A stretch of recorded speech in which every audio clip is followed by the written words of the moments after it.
Kamu bilang udah move on, tapi tiap malam masih nyari nama dia di Instagram. Kamu ngaku udah lega, tapi pas denger lagu yang biasa kalian dengerin bareng, matamu masih berkaca. Sebenarnya move on itu kayak apa sih? Dan kapan kita bisa bilang, kayaknya gue mulai baik-baik aja? Proses move on itu bukan soal pura-pura bahagia, bukan tentang membalikkan telapak tangan terus semua beres. Bukan. Ini lebih kayak perjalanan panjang, kadang naik, kadang turun, kadang rasanya muter-muter di tempat yang sama. Ini tentang perubahan-perubahan kecil yang perlahan terasa, seringnya sih nggak kita sadari saat itu juga. Kayak luka yang sedikit demi sedikit mengering, nggak langsung sembuh total, tapi pelan-pelan rasa perihnya berkurang. Kita sering salah kaprah soal move on. Ngira move on itu artinya lupa total, hapus semua kenangan, atau bahkan benci sama masa lalu. Padahal, move on itu lebih ke arah menerima, berdamai, dan akhirnya bisa melihat ke belakang tanpa rasa sakit yang melumpuhkan. Ini bukan tentang seberapa cepat kamu bisa ganti status di media sosial atau pamer gandengan baru. Bukan sama sekali. Jadi, apa dong tanda-tandanya kalau kita udah mulai bisa bernapas lega? Kalau kita udah mulai benar-benar move on, bukan cuma move on di mulut aja, saya udah ngerangkum 5 tanda yang mungkin bisa jadi patokan buat kamu.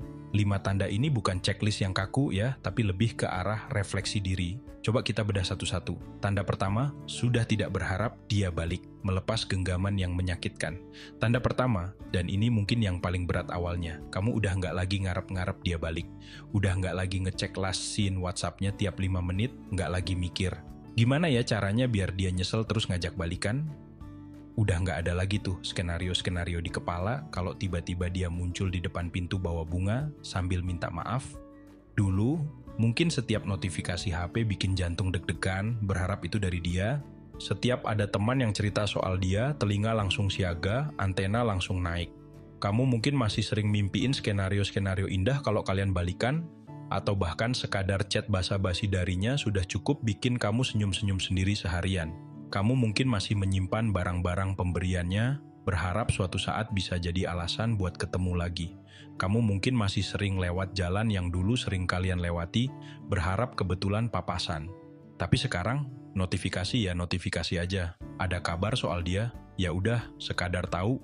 Nggak ada lagi tuh dorongan buat cari tahu lebih lanjut atau analisis mendalam setiap gerak-geriknya di media sosial.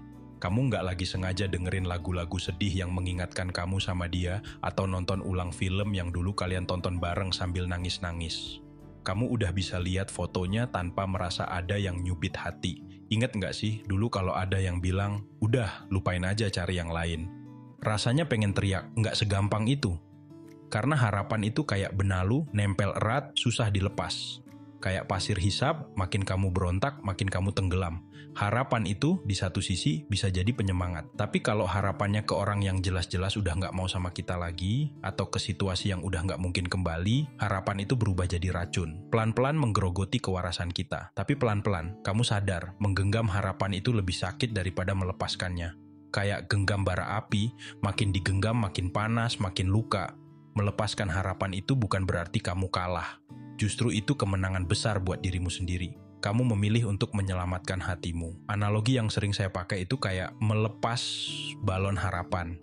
Dulu kamu pegang erat balon harapan itu, takut banget kalau lepas. Kamu tiup terus balon itu dengan angan-angan padahal kamu tahu balon itu bisa pecah kapan aja.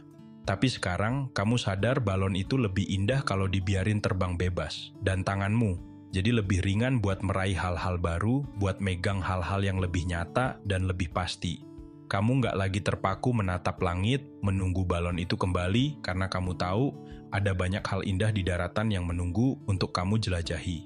Berhenti berharap dia balik itu bukan berarti kamu nyerah sama cinta atau jadi pesimis. Justru itu tanda kamu mulai realistis dan sayang sama diri sendiri. Kamu sadar kalau kebahagiaanmu nggak seharusnya digantungkan sama keputusan orang lain untuk datang atau pergi. Kamu mulai paham kalau kamu punya kendali penuh atas hidupmu sendiri, atas narasi ceritamu sendiri. Selama kamu masih berharap, kamu secara nggak sadar masih ngasih dia peran jadi sutradara di film hidupmu. Dia yang nentuin kamu bahagia atau sedih. Tapi begitu kamu lepas harapan itu, kamu ambil alih lagi peran sutradara itu. Kamu yang nulis skenarionya, kamu yang milih endingnya. Ini bukan soal dia jahat atau kamu kurang baik. Kadang, dua orang baik memang nggak ditakdirkan buat jalan bareng. Kayak dua keping puzzle yang bagus tapi nggak bisa nyambung karena bentuknya beda. Menerima ini adalah langkah besar menuju kedamaian. Ini juga jadi pelajaran penting tentang locus of control. Patah hati itu seringkali bikin kita ngerasa nggak berdaya, seolah-olah kebahagiaan kita ada di tangan orang lain. Proses move on, terutama tahap melepaskan harapan ini, adalah tentang mengembalikan kendali itu ke dalam diri kita sendiri. Kamu sadar, sumber kebahagiaan utamamu ya dirimu sendiri. Tanda 2. Bisa mengingat tanpa merasa hancur. Kenangan jadi album, bukan belati. Tanda kedua, kamu bisa nginget kenangan sama dia, baik yang manis maupun yang pahit, tanpa merasa hancur lebur lagi. Dulu, mungkin denger namanya aja udah bikin nangis seminggu. Lihat fotonya, auto galau seharian, kamar jadi saksi bisu air mata yang nggak ada habisnya.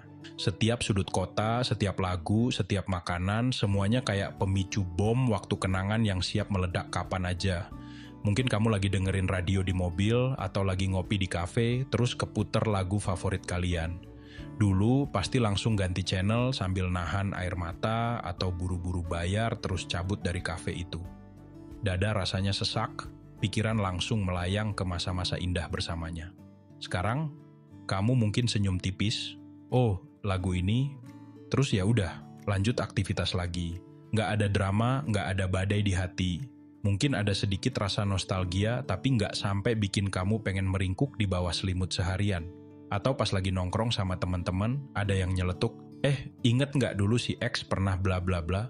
Dulu, kamu pasti langsung nggak nyaman, pengen ganti topik, atau bahkan langsung diem 1000 bahasa. Sekarang, kamu bisa ikut ketawa atau nimpalin, iya juga ya, dulu kita gitu banget. Atau, masa sih, kok gue lupa ya? Kenangannya masih ada, tapi rasanya udah beda.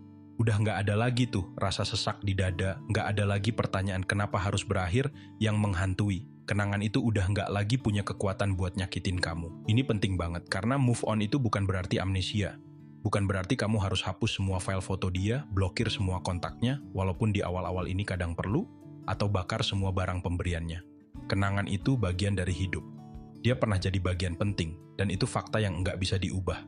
Yang berubah adalah cara kamu merespons kenangan itu.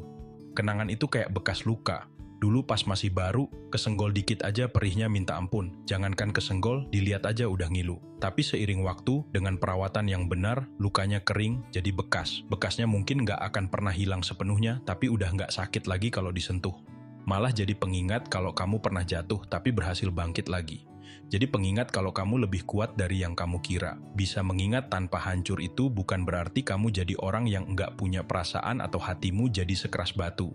Justru itu tanda kamu udah berhasil memproses emosi-emosi sulit itu. Kamu udah belajar nerima kalau itu bagian dari masa lalu, bagian dari perjalanan hidupmu yang membentuk kamu jadi dirimu yang sekarang.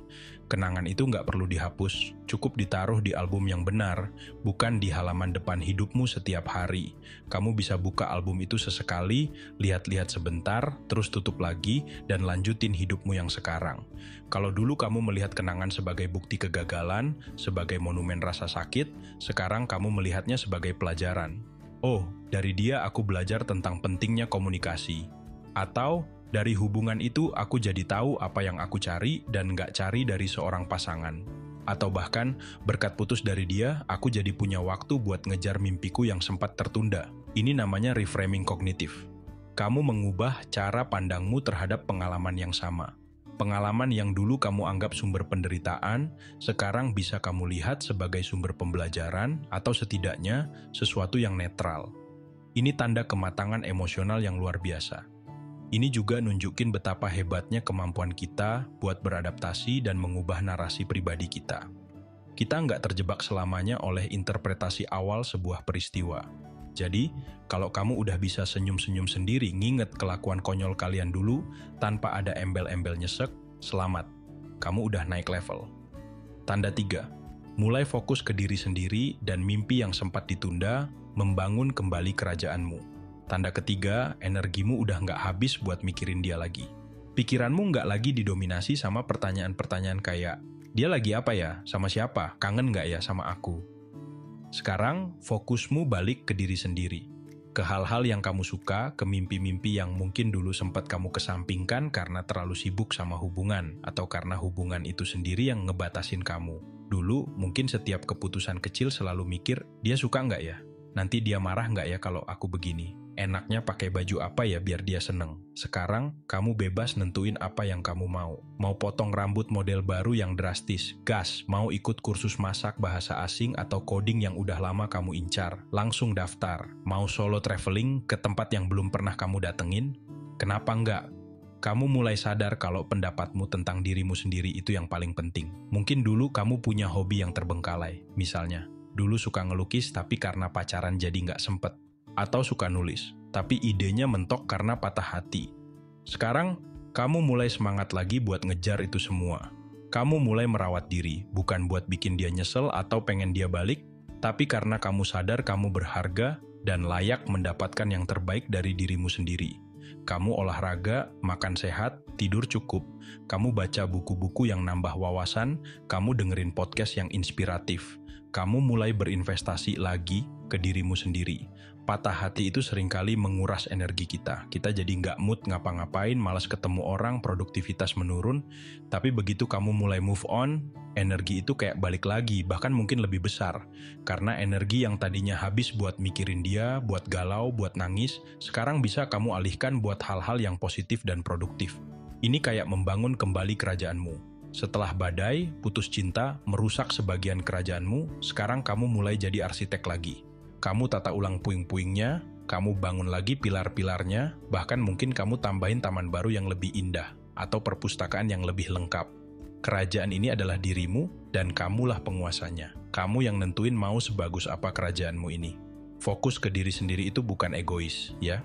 Itu namanya self-love dan self-respect. Setelah mungkin lama memprioritaskan orang lain, sekarang giliran kamu jadi prioritas utama dalam hidupmu sendiri. Ini penting banget, karena gimana kamu mau dicintai orang lain dengan baik kalau kamu sendiri nggak mencintai dirimu dengan baik?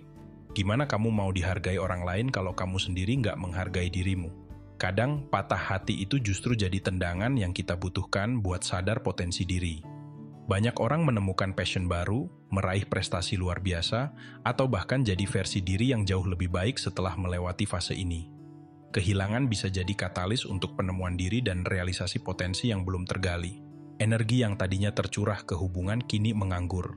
Kalau energi ini diarahkan secara konstruktif, bisa jadi bahan bakar buat eksplorasi diri, mengembangkan hobi baru, atau mengasah skill yang udah ada. Proses ini akan meningkatkan rasa percaya dirimu dan harga dirimu. Jadi, jangan sia-siakan kesempatan ini buat glow up dari dalam. Kamu mungkin kaget sendiri sama apa yang bisa kamu capai kalau kamu benar-benar fokus sama dirimu. Ini adalah bukti nyata resiliensi manusia. Kita tidak hanya pulih dari luka, tapi bisa tumbuh lebih kuat, lebih bijaksana, dan lebih bersinar dari pengalaman sulit. Tanda 4. Tidak lagi membandingkan orang baru dengan mantan, setiap hati punya melodi berbeda. Tanda keempat, kalau kamu mulai membuka diri buat kenal orang baru, entah itu teman baru atau mungkin calon pasangan baru, kamu udah nggak lagi secara otomatis ngebanding-bandingin dia sama mantanmu. Pikiran-pikiran kayak, duh, mantan gue dulu lebih perhatian deh kalau chat. Atau, kok dia nggak seromantis mantan gue ya pas ngasih kejutan? Atau, mantan gue lebih ngertiin gue daripada dia, udah mulai hilang atau setidaknya nggak lagi jadi pikiran dominan. Dulu, setiap ada orang baru yang deketin, standarmu itu mantan. Semua gerak-geriknya kamu bandingin.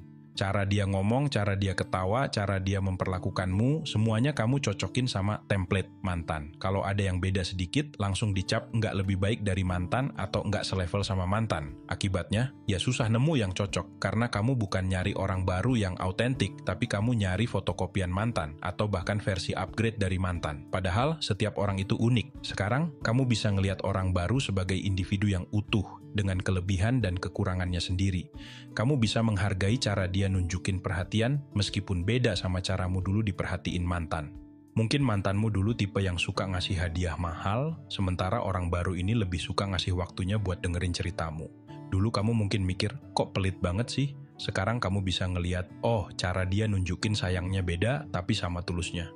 Kamu mulai sadar setiap orang itu unik, setiap hubungan punya cerita dan warnanya sendiri. Ini penting banget, berhenti membandingkan itu krusial, karena kalau kamu terus-terusan nyari sosok mantan di orang baru, kamu nggak akan pernah siap buat hubungan yang baru dan sehat. Kamu cuma akan nyakitin diri sendiri karena ekspektasimu nggak terpenuhi, dan yang lebih parah, kamu juga nyakitin orang lain yang tulus mau deket sama kamu. Dia datang sebagai dirinya sendiri. bukan sebagai pengganti atau bayang-bayang masa lalumu. Analogi yang pas mungkin kayak gini, setiap hati punya melodi berbeda. Mantanmu mungkin punya melodi rock yang energik dan penuh semangat. Orang baru ini mungkin melodinya jazz yang menenangkan dan bikin nyaman, atau mungkin pop yang ceria. Keduanya sama-sama musik, sama-sama punya keindahan, tapi beda genre, beda rasa. Nggak ada yang lebih baik atau lebih buruk secara absolut, yang ada cuma mana yang lebih pas sama seleramu saat ini, mana yang lebih bikin hatimu klik.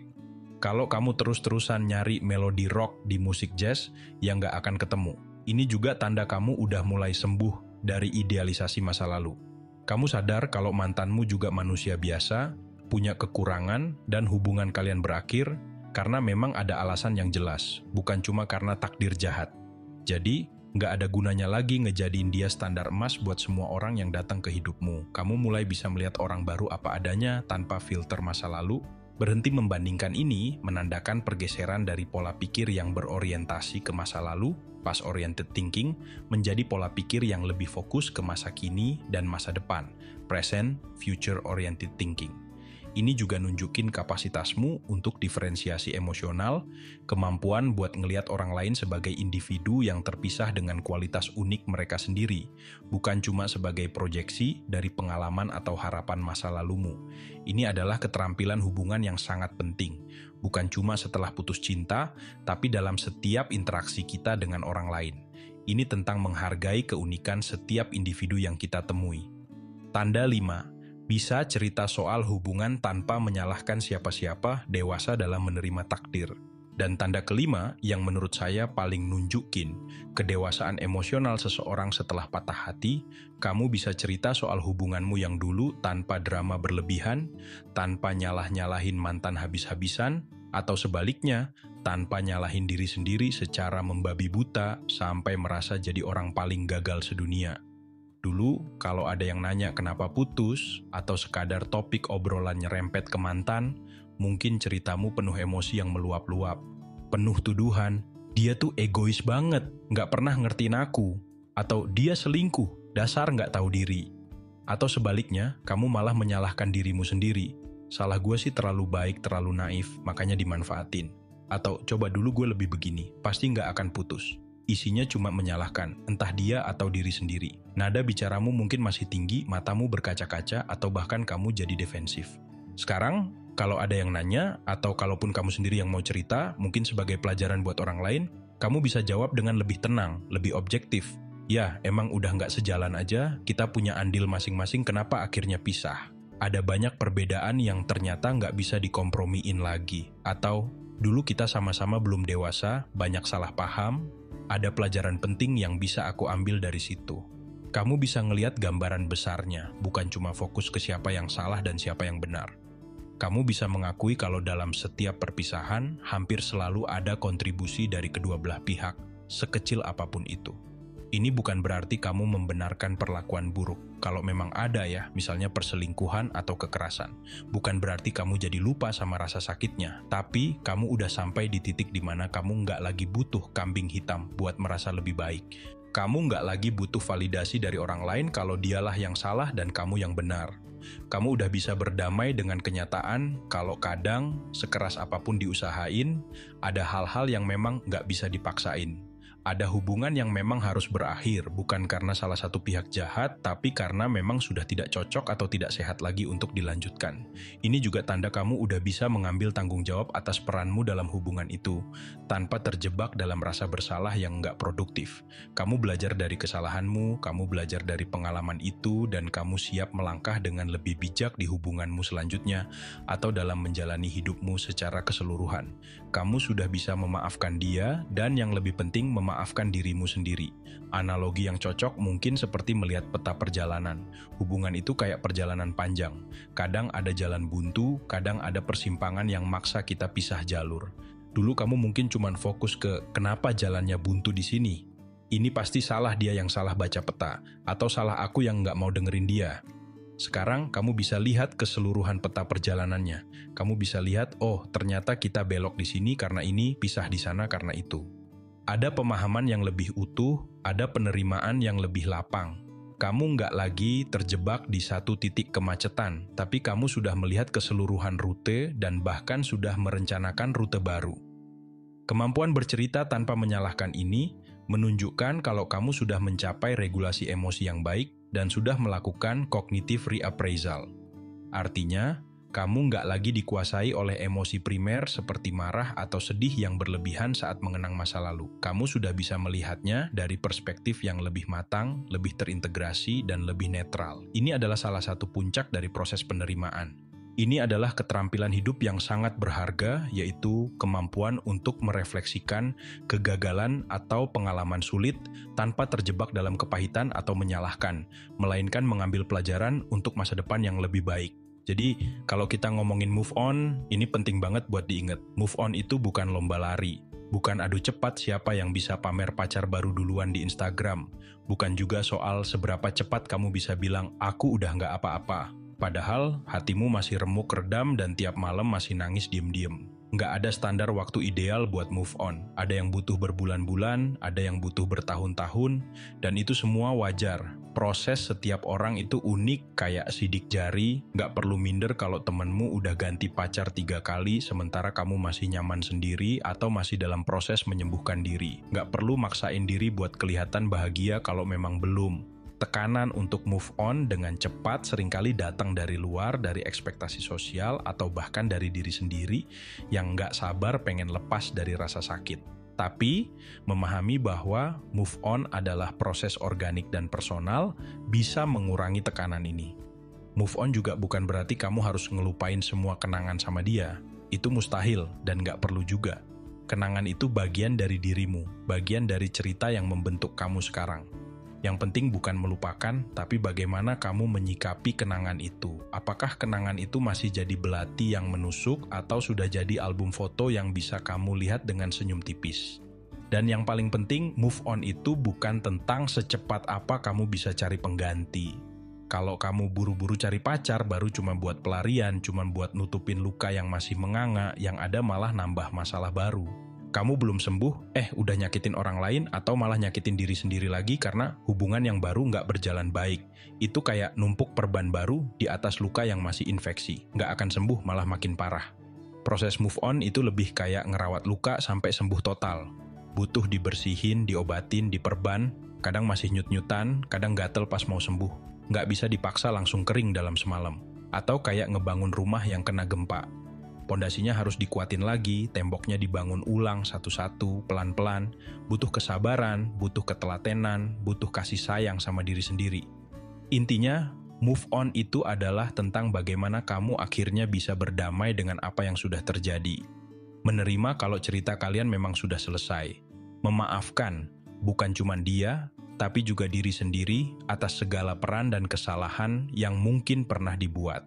Dan yang paling penting, sadar kalau kamu berhak bahagia dengan atau tanpa dia. Kamu berhak mendapatkan cinta yang tulus, hubungan yang sehat, dan kehidupan yang penuh makna.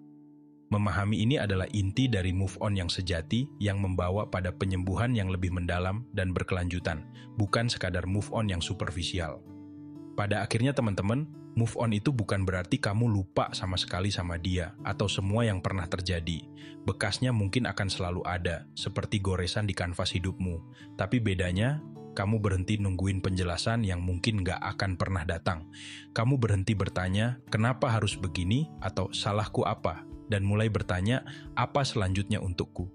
Kamu berhenti mencari closure dari luar, dari dia, karena kamu sadar closure sejati itu datangnya dari dalam dirimu sendiri. Kamu mulai ngerti bahwa kamu layak bahagia, kamu layak dicintai dengan tulus, kamu layak mendapatkan ketenangan hati, dan kebahagiaan itu nggak tergantung sama satu orang saja. Kebahagiaan itu ada di dalam dirimu, menunggu untuk kamu temukan, kamu gali, dan kamu rawat setiap hari. Ini adalah sebuah empowerment, sebuah pembebasan dari ketergantungan emosional pada validasi orang lain. Mungkin perjalananmu buat sampai di titik ini nggak mudah. Mungkin banyak air mata yang tumpah, banyak malam tanpa tidur yang kamu lewati sambil mikirin dia, banyak keraguan yang menghantui. Tapi lihat dirimu sekarang, kamu masih berdiri, kamu masih bernapas, kamu masih berjuang, dan itu sudah jadi bukti kalau kamu kuat, jauh lebih kuat dari yang kamu bayangkan. Jadi, kalau kamu merasa udah mulai ada satu atau beberapa tanda tadi di dirimu, peluk dirimu erat-erat. Kasih selamat ke dirimu sendiri. Kamu udah jauh melangkah. Kamu udah berhasil melewati badai. Dan kalaupun belum, kalau kamu merasa masih tertatih-tatih, nggak apa-apa. Terus berjalan, pelan-pelan saja. Karena setiap langkah kecilmu itu berarti. Setiap usaha kecilmu buat bangkit itu adalah kemenangan. Nah, itu tadi 5 tanda kalau kamu udah mulai bisa bernapas lega setelah patah hati versi jejak pemikiran. Saya yakin setiap dari kalian punya cerita dan pengalaman yang beda-beda soal move on. Mungkin ada tanda-tanda lain yang kamu rasain yang nggak saya sebutin tadi? Atau ada cara-cara tertentu, mungkin ritual kecil atau kebiasaan baru yang ngebantu kamu banget buat melewati masa sulit ini? Yuk, kita ngobrol di kolom komentar. Bagiin ceritamu, bagiin pendapatmu, atau mungkin sekadar kasih semangat buat teman-teman lain yang lagi baca dan nonton ini. Siapa tahu ceritamu, pengalamanmu, atau bahkan sekadar kata-kata dukungan darimu bisa jadi penguat buat teman-teman lain yang lagi berjuang di jalurnya masing-masing. Ingat, kamu nggak sendirian di sini. Kita semua pernah atau mungkin sedang merasakan hal yang sama. Kalau kamu ngerasa video ini kena banget di hati atau ngebantu kamu melihat proses move on dari sudut pandang yang berbeda, jangan lupa kasih like-nya ya. Dukungan kecil darimu itu berarti banget buat saya dan buat channel ini. Dan kalau kamu pengen terus dapet konten-konten refleksi diri, pengembangan diri, dan obrolan-obrolan jujur kayak gini, yang berusaha apa adanya tanpa menggurui, pastikan kamu udah subscribe channel Jejak Pemikiran dan nyalain lonceng notifikasinya. Biar kamu nggak ketinggalan setiap kali ada video baru. Saya percaya, setiap dari kita punya jejak pemikiran yang unik dan berharga. Dan di channel ini, kita belajar bareng buat memahami jejak-jejak itu, biar kita bisa jadi versi diri yang lebih baik, lebih bahagia, dan lebih utuh. Terima kasih udah nonton sampai akhir, terima kasih udah mau merenung bareng, sampai jumpa di video berikutnya. Tetap kuat, tetap semangat, karena kamu berharga.